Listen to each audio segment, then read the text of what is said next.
네, 생각보다 많아요, 숫자가. 네. 그리고 처음으로 이렇게 우리가 한 자리 한 것 같습니다. 이게 정상으로 돌아온 드러나는 첫 징표가 아닌가 싶은 생각이 듭니다. 표정들이 왜 이리 굳어 있어요? 네? 좋은 한 해인데 오늘 첫 업무를 시작하는 날 아닙니까? 또 즐거운 마음으로 한번 하긴 했지만 우리 모두가 대한민국의 운명과 우리 5,200만 국민들의 삶을 책임지고 있다는 그 무거운 책임감, 그리고 또 한편으로는 자긍심으로 더 열심히 하겠다는 각오를 담아서 크게 박수와 환호 부탁합니다.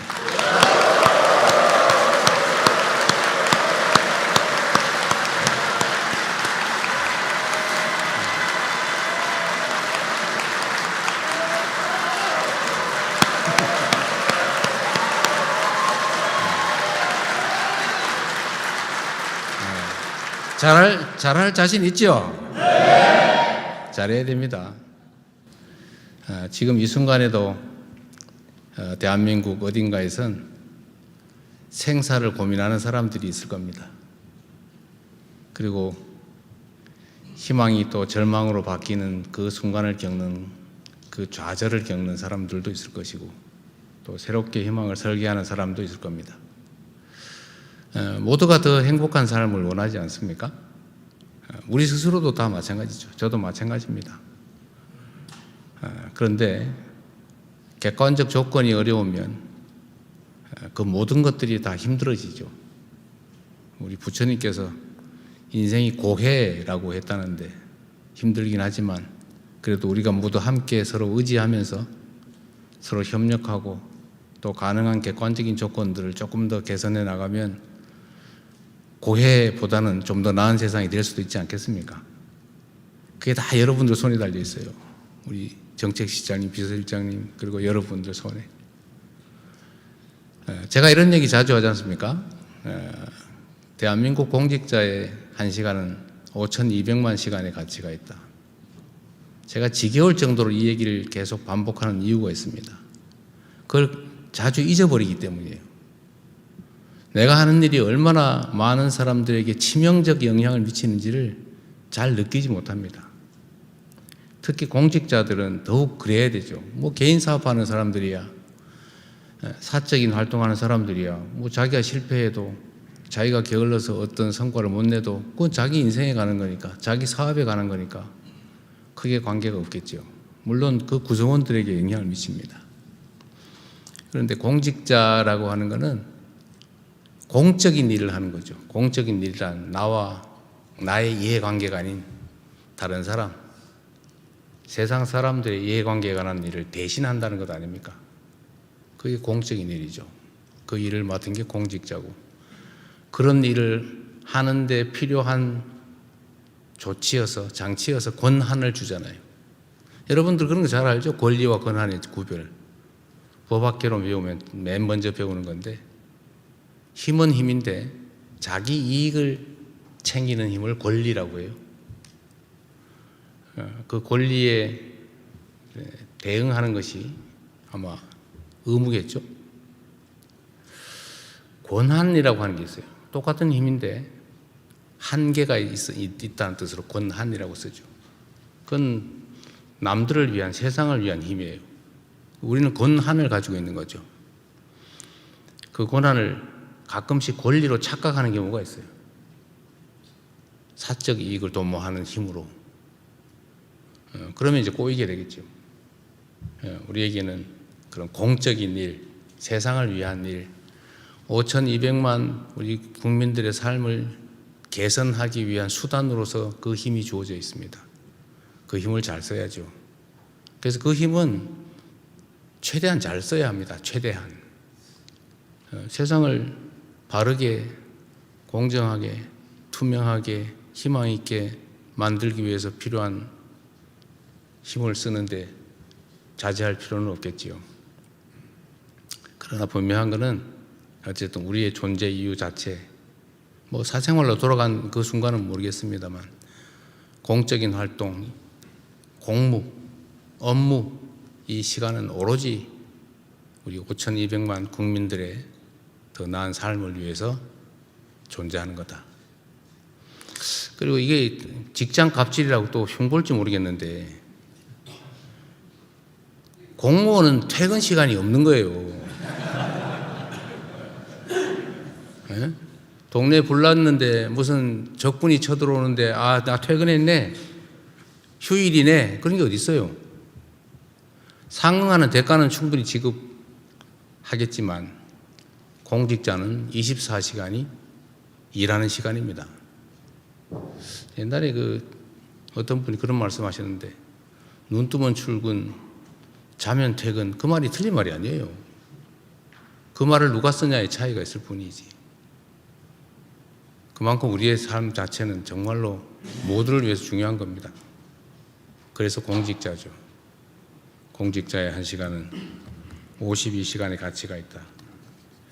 5,200만 시간의 가치가 있다. 그냥 정말 잊지 말기 바랍니다. 그리고 의미 있잖아요.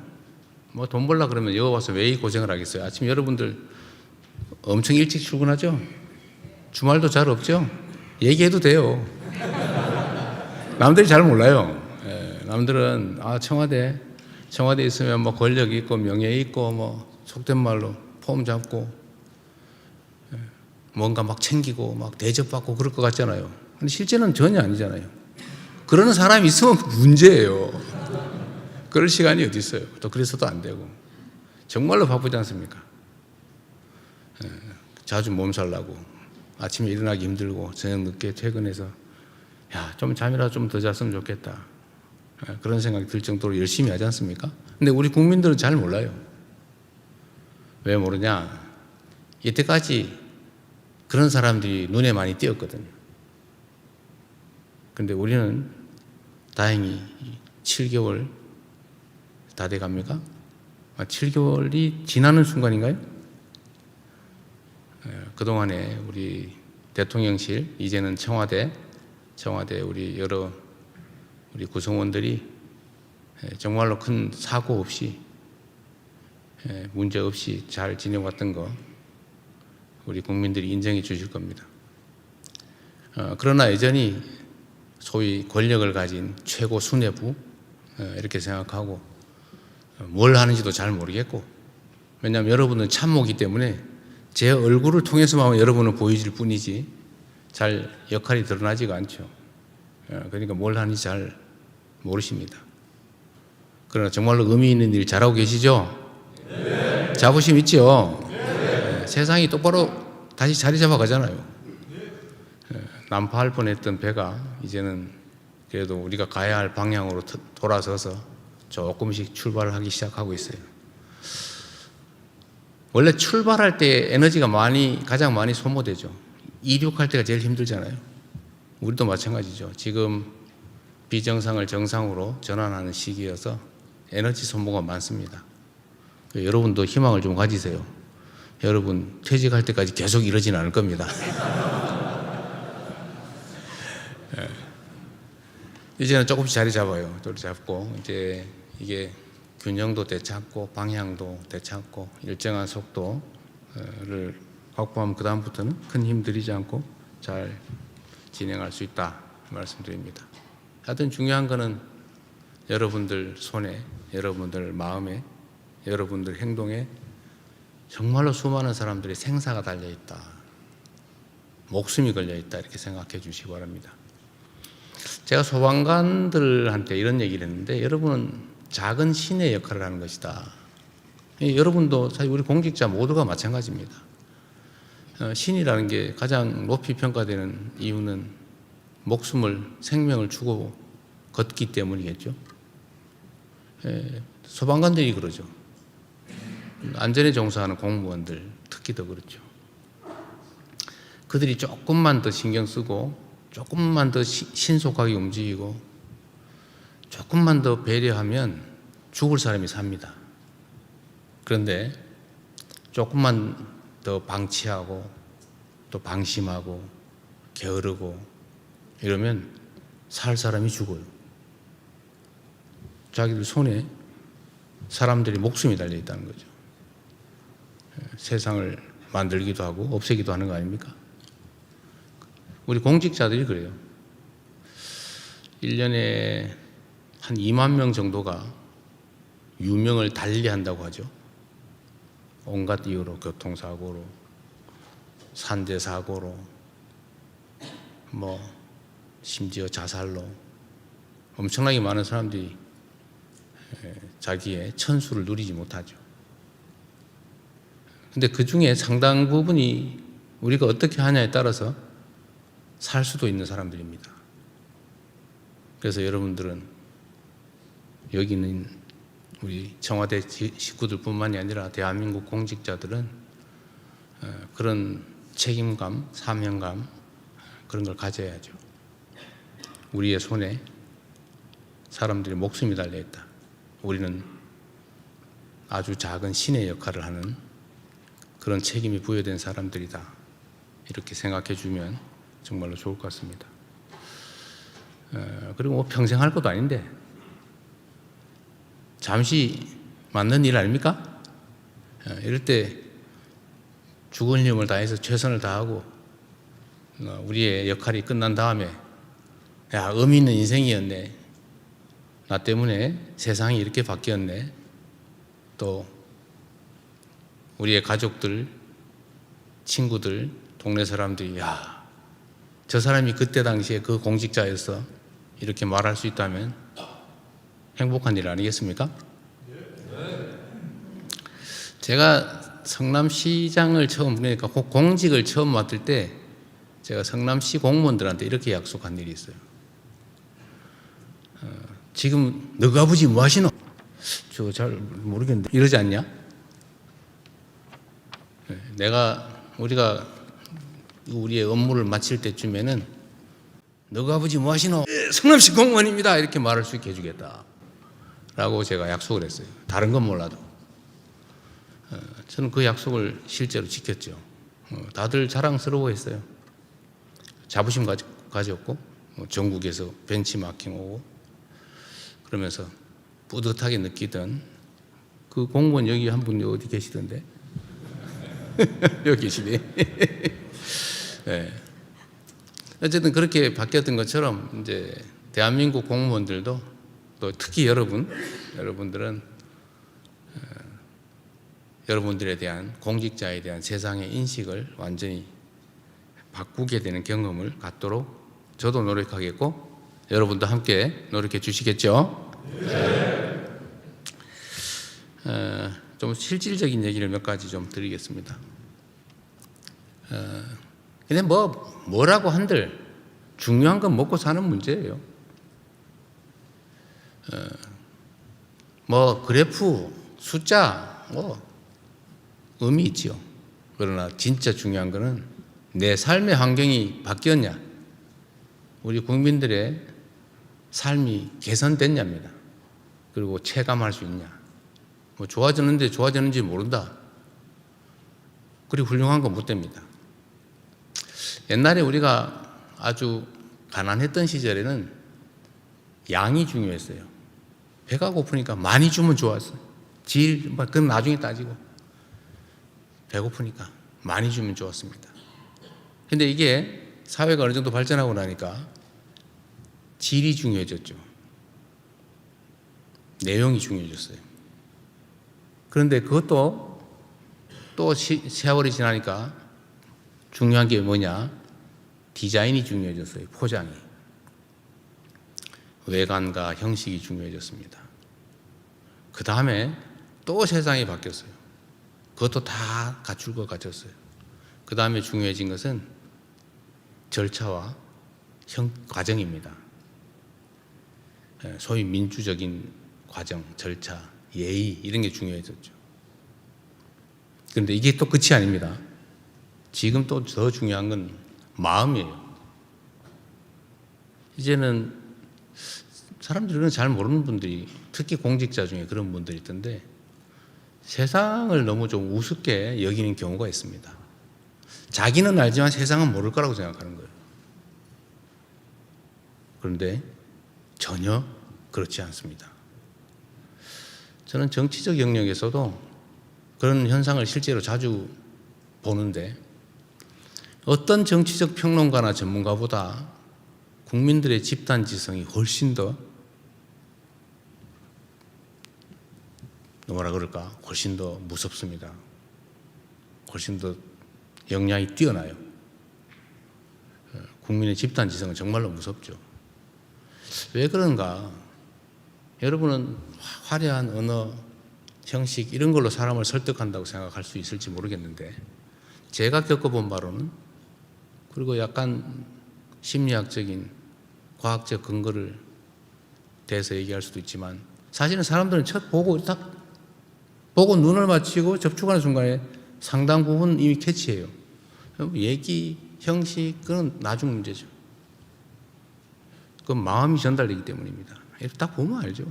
아, 저 사람이 나 싫어하는구나, 좋아하는구나. 강아지도 알던데. 강아지도 나 좋아하나 싫어하나 알잖아요. 그 싫어하면서 좋아하는 척 해봐야 물린다고요. 근데 강아지도 알더라고요. 사람은 오죽하겠습니까? 근데 그 사람이 한두 명이 아니고 이렇게 수만 개의 눈으로 이렇게 보는데 금방 다 느끼죠. 그래서 우리가 세상 사람들에게 우리는 의무로 하는 거잖아요. 그러나 흔쾌히 하는 게 더 중요하겠죠. 어쩔 수 없이 하는 게. 여러분 원해서 이 직장을 선택한 거 아닙니까? 이 일을. 강제로 시킨 사람이 일부 소수 있긴 한데 그래도 죽도록 싫어했으면 안 했겠죠. 여러분들이 원해서 하는 일인데 여러분이 원해서 하는 그 일에 해야 될 일 중에 제일 중요한 것은 세상 사람들에게 행복감을 주는 거예요. 행복한 세상을 만들어주는 겁니다. 더 나은 세상을 만들어주는 거죠. 그리고 그거는 실질적 성과가 있어야 하고 결과물이 있어야 될 뿐만 아니라 결과물이 있다는 걸 느낄 수 있게 해줘야 되고 그리고 그것이 전심전력을 다한 결과라는 것을 공감하게 해야 됩니다. 그래서 언제나 눈 맞추고 진지하게 낮은 자세로 설명하고 공감해야 되겠죠. 성과를 내자. 그리고 최선을 다하고 그리고 진심을 다해야 된다.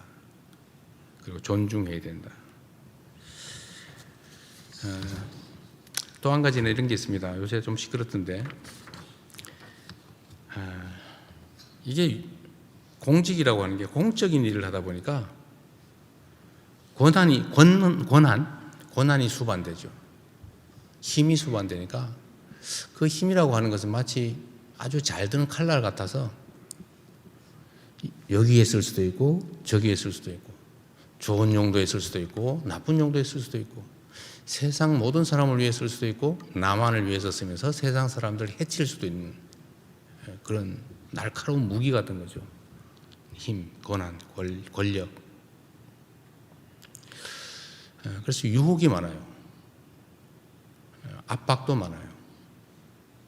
그리고 이게 참 어려운 게 그렇습니다. 나는 마음은 이렇게 나쁜 마음을 먹지는 않는데 예를 들면 근데 어느 날 보니까 이상하게 퐁당 빠져 있어요.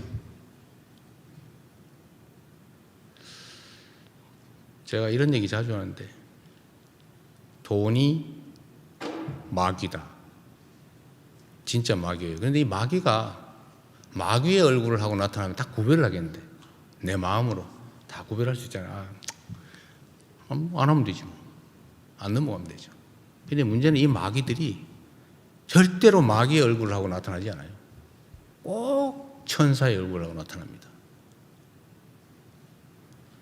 친구, 친척, 아는 사람의 아는 사람, 평판 좋은 사람, 뭐 어쩌고.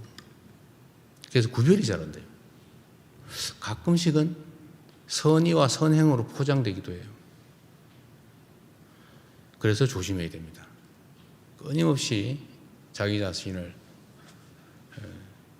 다시 정비하지 않으면 천사의 얼굴을 한 마귀한테 당하는 수가 있다. 정말로 조심해야 됩니다.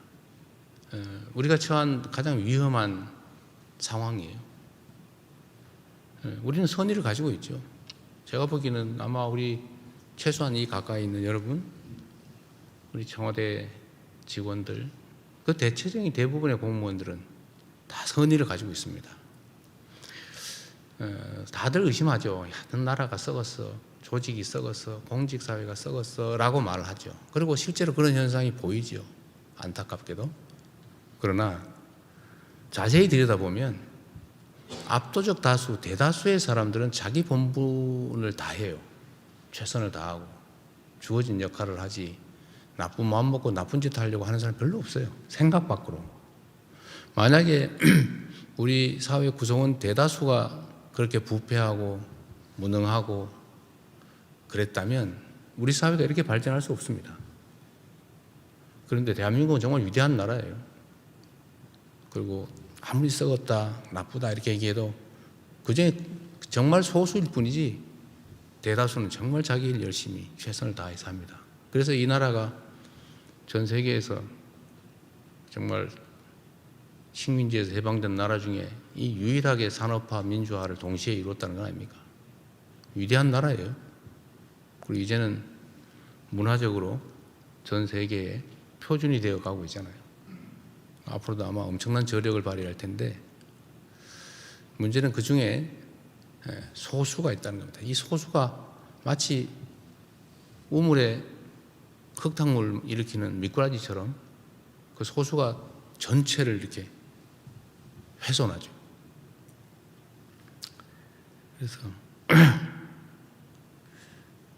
그래서 소수가 전체를 망친다. 잘 가려내야 되겠죠. 조심할 필요도 있고.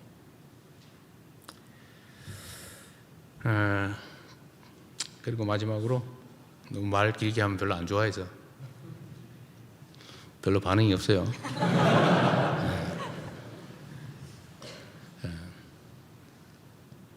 저는 여러분들이 자부심을 가지면 좋겠어요. 정말 이 역사적인 순간입니다. 대한민국이라고 하는 한 나라가 생겨나서 이제 100년도 아직 안 됐죠.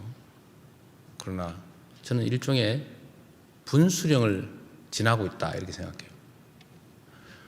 하나의 왕조 국가가 생겨나서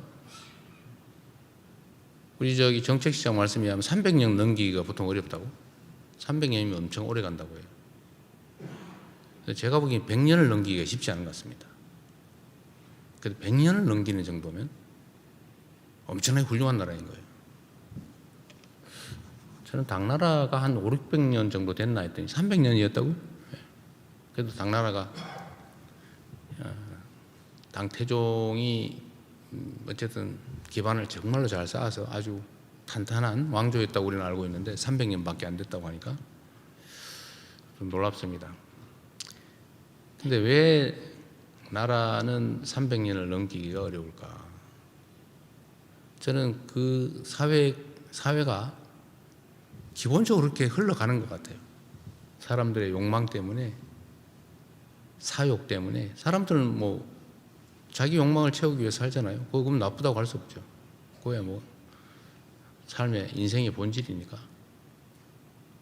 근데 그걸 어떻게 공적으로 잘 통제하느냐에 따라서 정말로 지속되는 좋은 세상일 수도 있고 순식간에 망해버린 세상이 될 수도 있는 거죠. 기득권화, 공정하고 투명한 세상을 원래는 만들죠. 뭐 뻔히 우리가 아는 것처럼 옛날에도 그랬잖아요. 나라가 왜 망하냐? 모두가 공평하게 정말로 논밭도 다 공정하게 농사 짓는 사람들이 나누어서 농사 짓고 세금도 적절하게 내고 그다음에 형벌도 균역도 뭐 이런 것도 공정한 세상이면 확 흥하잖아요. 그죠? 그리고 보통 나라를 만들면 다 그렇게 하죠. 근데 망할 때 되면 또 증상이 똑같죠. 논밭 다 뺏기고 전부 다 농노 노예 돼가지고 농사 지으려도 땅도 없고 어디 뭐 내 농사도 아닌데 뭐할로 열심히 하냐. 또 열심히 일해봐야 막 죽지 않을 만큼만 주고 이러는데 그럼 뭐할로 열심히 하겠어요. 그러니까 이 사회적으로 자원이 제대로 분배되질 않으니까 효율을 발휘하지 못하고 사람들의 의욕은 상실되고, 그러니까 결국 나라 망하는 거 아닙니까? 근데 또 누군가 나타나서 이 세상 한번 뒤엎자 이래가지고 다시 또 다 뺏어가서 싹 또 나누면 또 좋아졌다가 또 확 몰려가지고 확 엎어버리자 이래가 또 망했다가, 이게 반복되는 것 같아요. 우리도 사실은 그 역사적 흐름에서 그러면 벗어나 있냐? 뭐 우리도 비슷하겠죠. 뭐 역사는 반복된다고 하니까. 그런데 결국 우리가 해야 될 가장 중요한 일이 뭐냐 그러면 공정하고 투명하고 합리적인 사회 질서를 끊임없이 유지하는 거죠. 근데 이게 자꾸 깨지지 않습니까? 자꾸 힘도 세지고, 또 그게 뭐 경제력이든 정치적인 권력이든 아니면 아주 무지막지한 경찰, 군사력 같은 물리력이든 어쨌든 이런 것들을 남용해가지고 이 불공정을 더 심화시키면 나라가 망하는 거고, 어떻게든지 이 세상을 살아가는 그 구성원들의 힘으로 조금이라도 더 공정하고 조금이라도 더 투명하고 조금이라도 더 합리적인 세상을 만들어서 우리 사회가 가지고 있는 자원과 기회가 좀 더 고르게 분배되고, 그래서 그게 좀 더 효율을 발휘하고 그 성과나 결과도 노력한 만큼이 주어지면 사람들이 의욕을 가지고 열심히 일하고, 이렇게 되면 계속 흥하는 나라가 되겠죠. 근데 추세적으로는 쉽지 않은 것 같아요. 뭐 너무 깊은 얘기하면 또 뭐 꼬투리 잡혀가지고 문제될 것 같으니까 이 정도 하기로 하고, 어쨌든 대한민국은 지금까지는 잘 달려왔던 것 같아요. 물론 여러 가지 부작용들이 있었지만, 그러나 앞으로 좀 더 긍정적인 방향으로 우리가 지속적으로 나아갈 수 있을지, 아니면 우리가 걱정하는 여러 부정적 요소들이 계속 확대돼서 정말 추락할지, 이게 결정되는 역사적인 분기점, 분수령에 우리가 서 있는 것 같습니다. 그리고 여러분의 역할이 정말로 중요하죠. 우리의 역할, 우리가 어떻게 하느냐에 따라서 어느 방향으로 보고 있느냐, 얼마나 애쓰느냐, 또 그냥 애만 쓴다고 되겠어요? 열심히 공부해야지. 열심히 또 배우고 공부하고 노력하고 방향 잘 잡고 최선을 다해서 대한민국이 좋은 방향으로 잘 나갈 수 있다면 역사적 사명을 다하는 거 아니겠냐. 혹시 알아요? 어디 역사책에 하나 써줄지? 그게 의미가 있는지 없는지는 잘 모르겠지만 어쨌든 그 중요한 시간을 우리가 지나고 있다는 생각을 가져주시기 바랍니다. 우리 손에, 우리 어깨에 대한민국이라고 하는 나라의 운명뿐만 아니라 지금 이 순간을 함께 살아가는, 또 앞으로 살아갈 수없이 많은 사람들의 생사가, 운명이, 행복과 불행이 달려있다. 그리고 그 정도가 아니라 우리의 노력으로 많은 변화가 있었다. 죽을 사람이 살았다. 불행할 사람이 좀 더 행복해졌다 라고 할 수 있다면 우리의 삶도 의미 있는 삶이 아니겠습니까? 자, 잘할 자신 있죠? 한번 열심히 해봅시다. 고맙습니다.